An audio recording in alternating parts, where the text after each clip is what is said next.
jolly good. Hello, boys and girls, ladies and gentlemen. My name is Clayton Zoka. Welcome again to another My Thoughts On. Oh, sorry about that. That's just my tablet turning on. Off to a great start, huh? To My Thoughts On in a weekend. I've done Ants yesterday, and now, today, I'm going to be talking about Horton Hears a Who. Who? Okay, so this is actually based on a book by Dr. Seuss called Horton Hears a Who. Basically, it's about an elephant named, well, Horton. He finds a speck with people on it, and he puts it on a flower, or clover in this case. And he has to protect it from everyone in the jungle because they think he's gone crazy. And he must show to them, and he must find a place to take the people of, or the Who's of Whoville, somewhere safe and where they can never be bothered. And he must prove to the people that he's not crazy. So I am not really a Dr. Seuss person, really. I think I have read one of his books. I think just Green Eggs and Ham, and yeah, that's it. I don't remember any other books I've read from him. I know of these books, but not that I've read them or know them very well. But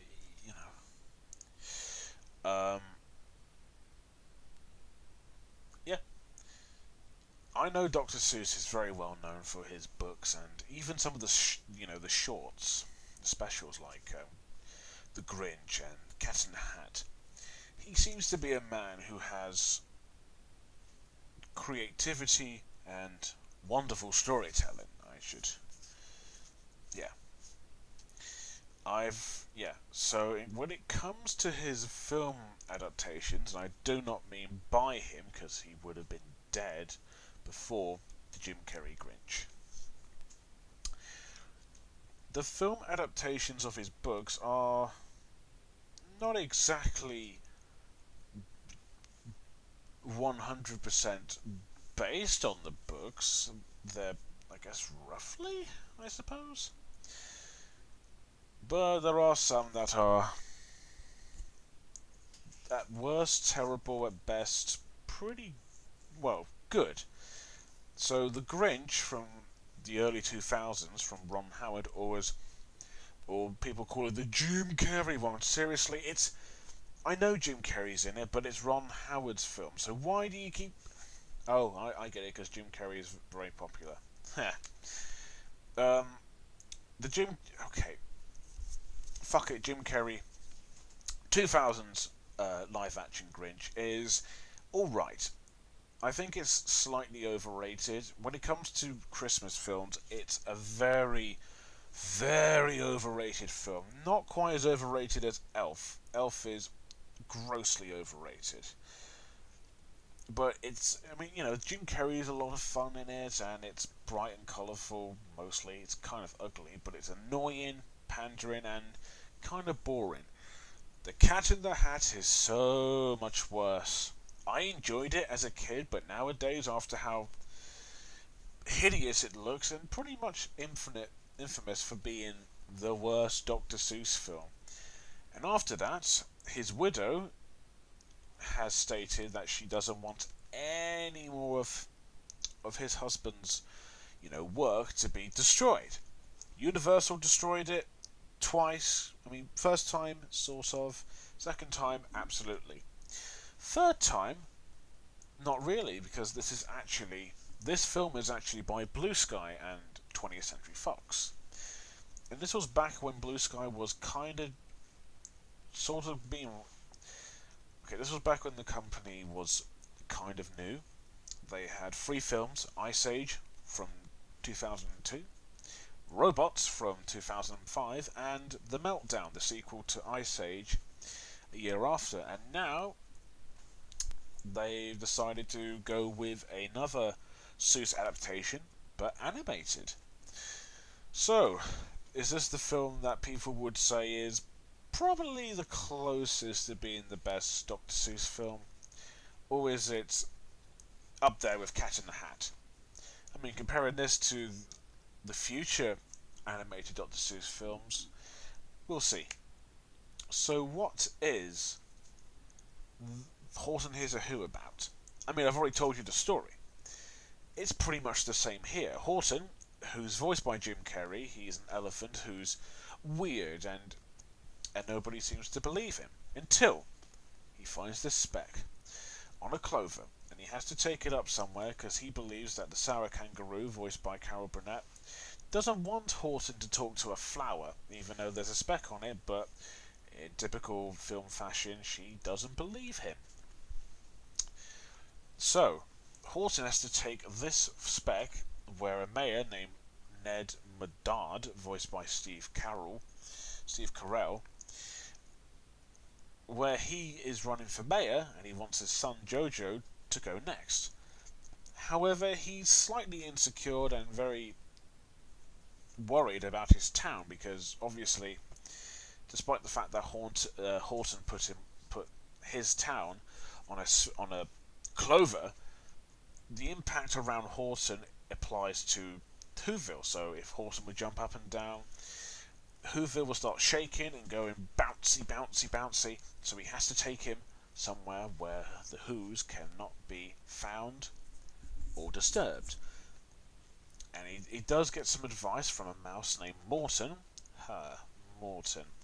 voiced by Seth Rogen. And I know he has a name, and I don't know why he's called Morton, but Seth Rogen.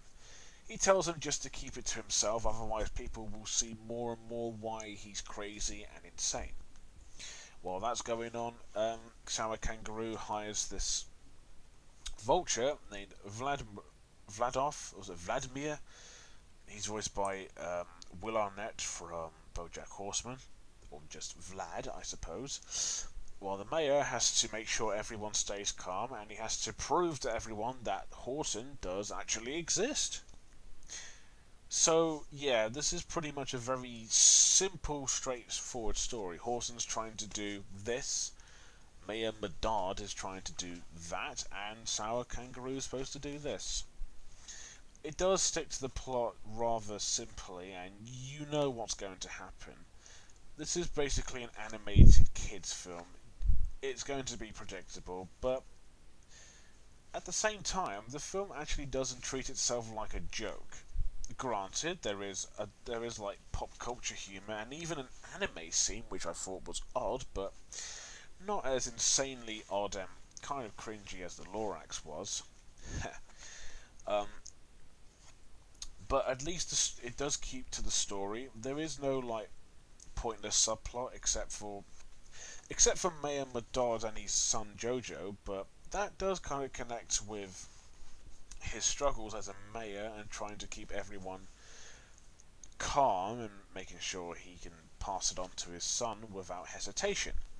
The Sour Kangaroo is just trying to stop Horton from, keeping, from talking to the Clover or the Speck. The ideas that this film brings definitely feels more like what Seuss would come up with. And even the comedy actually, well, I mean, for the most part, is a very standard animated American comedy, but it's like good American comedy. I mean, I didn't laugh out loud. I mean, sometimes I did, but it's funny and it's got a very weird but very charming sense of humour that doesn't feel forced. Again, pop culture humour, and there's even a scene where Horton twerks, and I assume this was before twerking was an actual thing. But at least the typical toilet butt humour, or bum humour in this case, is not constant in the film, so there'll probably be like one or two snippets of that sort of humour, but most of it's like it's kind of like Jim Carrey's just improvising and just doing his own thing, like Robin Williams and all that. So it's still funny, and there is emotion to it a little bit with Mayor Medard and him trying to either tell everyone what's going on out there, or just try to stay calm but ending up still freaking out. So there is a good balance of two things going on, although Sarah Kangaroo is just more like an obstacle for Horton to get away from, and the monkeys, but the monkeys are more like henchmen, I suppose. And Vlad, too. So, despite a predictable plot, it does consistently keep. It does stick to its story, or stories, I suppose, quite well, I'd say. Although there are times where it can be a little forced, and the message of there are people out there, but they're still people no matter how big and small, is a little bit on the nose and a bit odd. Yes, there are people out there, they may be small like midgets or tall, but they are still people, whether they are weird or not. Sometimes the message can be a little bit on the nose and a little bit obvious, but I'm complaining about some Dr. Seuss film that's for kids, and I get that, and kids' films do provide good messages, but sometimes they can be a teensy wincy bit on the nose, and I say just a bit. But with that said, the message is still good, it's just that we've heard this a million times. And the way the film's executed is decent. There are scenes where the film can get action-packed, there are scenes where the physical, cartoony humour can work. Listen, any animated film that has good cartoony humour works in my book. And this film, while it's no Storks or even Smallfoot for that matter, actually the main character is actually similar to Migo from that film when you think about it. But the cartoony humour works, and I did find it very amusing and quite funny. So, despite a predictable story and a rather on the nose, very forced sort of message, the film does consistently stick to what it's originally going with. Horton trying to achieve his goal, the mayor trying to do his, and the sour kangaroo trying to do hers. And by the time the film ends, it does get more and more interesting, and it actually has a very good happy ending in a way. So this is actually a very well written, mostly a well written, pretty funny and well balanced out film that can bring some good laughs and some good suspense and even some decent emotion. So finally, a Dr. Seuss film that actually has good writing. Who knew? I wouldn't, because I certainly don't know who. I'm trying to rhyme like Dr. Seuss, but clearly it's not working. I'm not going to attempt it. Also, because there's other people who've done it before, so you know, there's no point trying really if someone else has already tried it. Animation. So this film came out in 2008, and I'll be honest, it still looks good from, what am I saying, 2008? Yeah, it looks good. It actually hasn't dated at all. It kind of looks like it came out quite recently, but knowing the quality of Blue Sky's animation, if you exclude the first Ice Age, most of their films are actually very well animated, and you could argue it's on par with Disney and Pixar, and I'll even say DreamWorks too. However, despite that, there is a few technical issues here and there. I'll start off with the good stuff. This is probably the most Zeusiest film I've seen. It's very creative, very bright, very colourful, and the characters have a weird Seuss sense of style and design to them, and they look pretty colourful. Especially the citizens of Whoville look great. Horton, he's an elephant, and he looks pretty good. I like all the different creatures, like Sarah Kangaroo and his son, Rudy, Morton. You got the monkeys. You got these other very Seussy creatures. Visually, it looks fantastic, and it's really well animated with good cartoony sense of humour, like before, and fast but very expressive movements. However, when you put aside that this is a Dr. Seuss film, without and besides all the great elements, it does kind of look like a very standard animated film. And this is not to say the animation's bad, and it isn't at all. Not really, but when you look at this film, if you don't think about Dr. Seuss or anything, or even Blue Sky for that matter, it looks like a pretty typically standard animated film with big movements, big expressions, and just very average looking characters if they weren't very colourful, I suppose. So, yeah, it's a very standard looking animated film, but since frickin' Dr. Seuss's design and his styles here, it does make the animation stand out. Is it the best from Blue Sky? I wouldn't say so, but it is better than the first Ice Age. I'll give them that. But they did work hard on the. I mean, you can tell there's lots of effort that went into this film, and it really shows. Characters and acting. Our main character, Horton, he acts like a very stereotypical main character. What do I mean? He's shy, he's crazy, he talks to himself, and his sense of humour is rather like pop culture humour, but still rather shy humour. He seems a bit insecure and a bit fast, and he can't help himself when doing that. He's a good character. He never really got on my nerves at all. He was funny and he was a lot of fun, but he can be a bit. He's a little unfocused whether he should keep talking to the mayor or continue on his journey to save Whoville. He didn't bore me at all. He was fun, but he's not a very well fleshed out character. The other main character is actually Mayor Medard, who's actually a pretty good main character if you exclude Horton. He's the mayor of Whoville, trying to keep calm and trying to make sure everything goes under his way, and hoping that his son Jojo will be next in line. He's also quite funny, and he can have his emotional moments, even if they're not exactly strong, but, they're understandable. Really, but I think he's a much more fleshed out main character than frickin' Horton is, and their chemistry, even though they're not in the same area, Horton can only hear him from the sky, and the mayor can only hear him from, like, a pipe or a horn.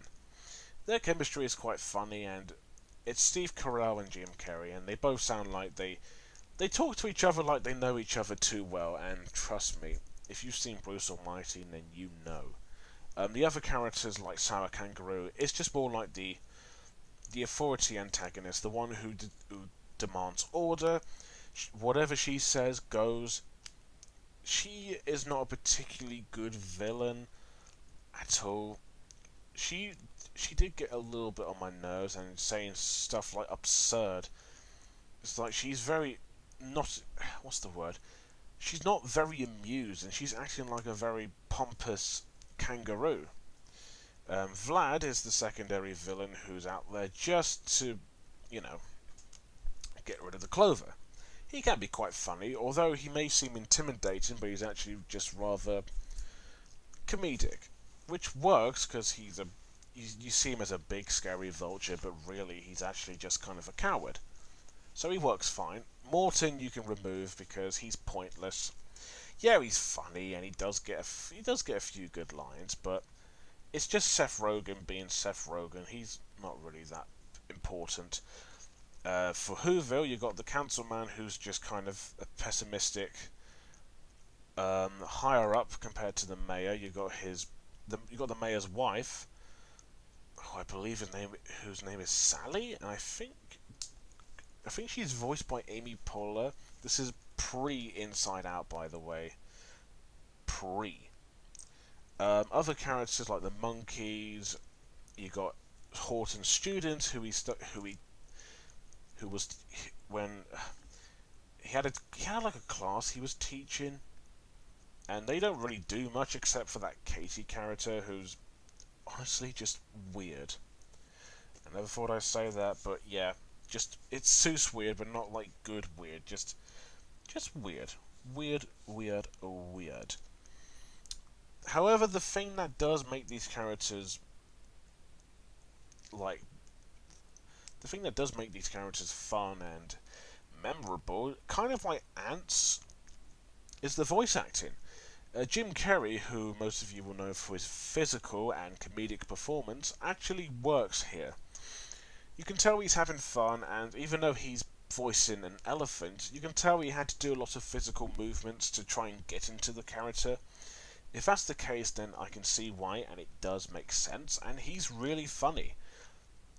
I actually kind of wish he was in more animated stuff, because he can really do justice than just play a green guy, or a green mask, or even a pet detective, or something like that. And Steve Carell is just, Steve Carell.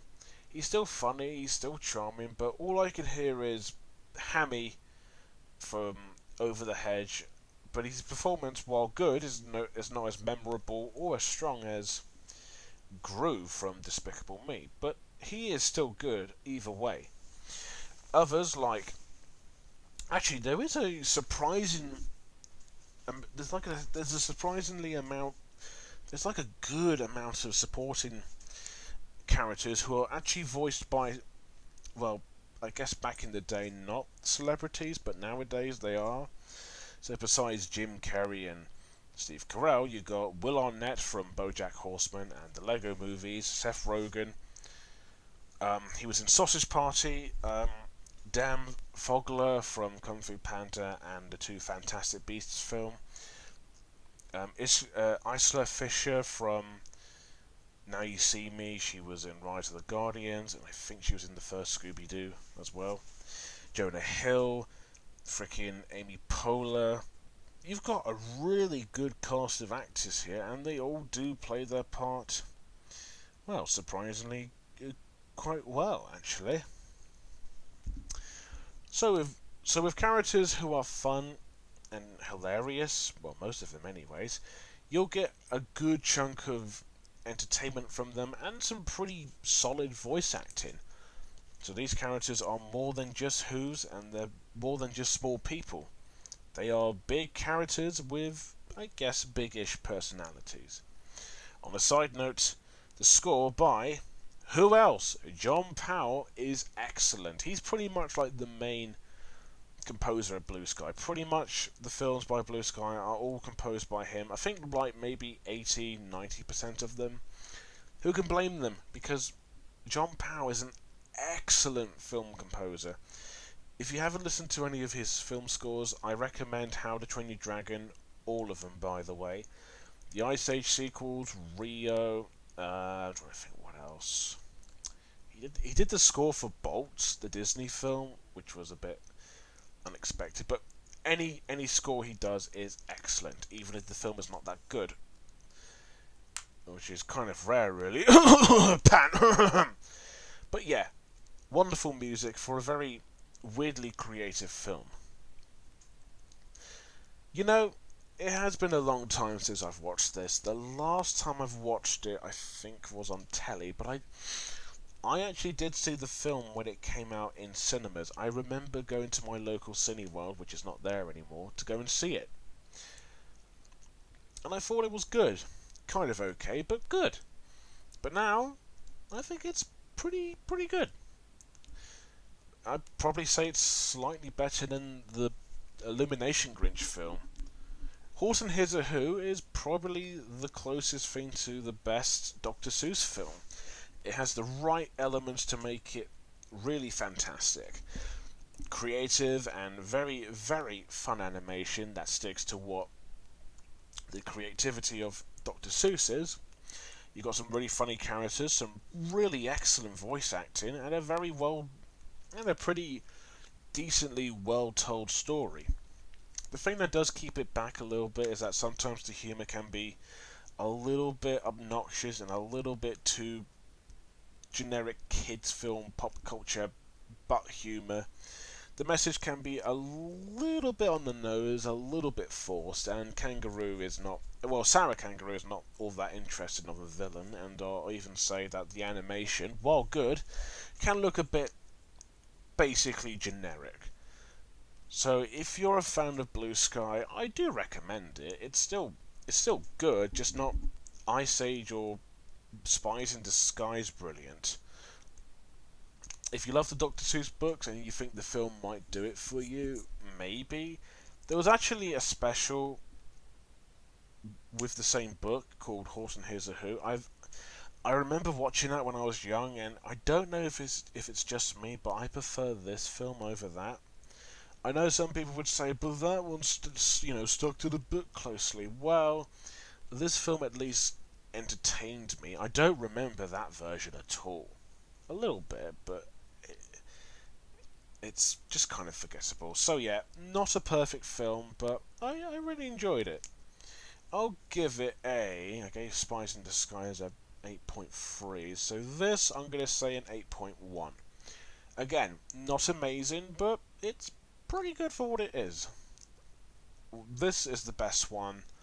The Illumination Grinch would be third. And then no, sorry, second. Sorry, third would be, I guess, the 2000s Grinch film, but I don't really have that much thought of it. It would be the Lorax in terms of animation, but since that film was just annoying and just obnoxious, unfortunately, that's even slightly worse than the Grinch. And Cat in the Hat, well, that's a piece of shit right there. So yeah, I actually really like the film. Not great, but you know what? It is what it is, and I'm glad I've watched it again. So yeah, Horton Hears a Who. Do you think they'll do a Cat in the Hat film? If so, would it be destroyed? Would it be better? I do not know. And I assume this is going to be by Warner Brothers, because they did do most of the shorts or the Chuck Jones specials, I suppose. So yeah. So if you have seen Horton Hears a Who, what do you think about it? Is it good, bad, decent? Do you want to see it? Let me know below. And as always, thank you guys for watching. Don't forget to like, comment, and most importantly, subscribe. And until next time, bye for now.